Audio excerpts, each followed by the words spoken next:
علی حبیبوف امیدوار بود که امسال از این گندمدارش ذخیره یک ساله گندمش را جمع آوری میکند، اما امیدش برباد رفت. سببش هم برف کم در زمستان و بهار کمبارش امساله بود. گندم، نخود، زغیر کردی همین خشکی اومد و باد و بارش نشد و همین گندم هم نشد و زغیر هم نمیشد، نخود هم نشده. روی همین زمین که ما میکاریم لرمه هم که باشه باد و بارش میشید خیلی کمتون میشه. این سال نشده میخواد. حالا این ساکن دهه کلتشوری ناحیه کوشانیان نمیداند از 3 هکتار زمینش چی حاصل میگیرد.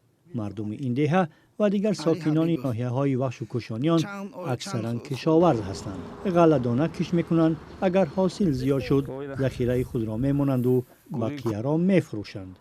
ظاهرا امسال مجبورند برای زمستان خودشان غله و گندم بخرند. زندگی ما روی همین زمین است. زندگی ما روی همین غله و دان. امسالی که غله و دان باشد، امسالی که ما زندگی ما پیش میره. گومون نشیده، گو هم نمیشه، مال هم نمیشه و ماده.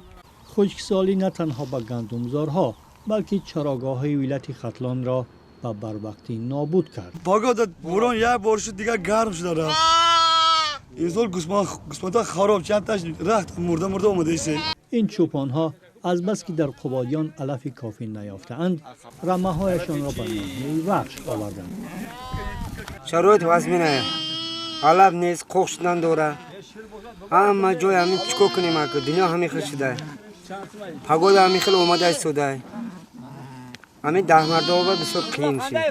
عذاب دهقانان و همه این فلاکت به گفته متخصصان به دلیل تغییر اقلیم و گرمایش کره زمین است.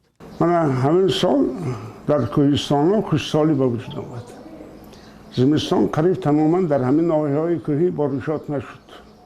وقتی که بارشات نشد آب هم نبود. تاجیکستان که در آسیای مرکزی یکی از گوشه‌های خشک و گرم کره زمین جایگیر است و گفته کارشناسان در برابر تغییر اقلیم فوق‌العاده آسیب پذیر می باشد.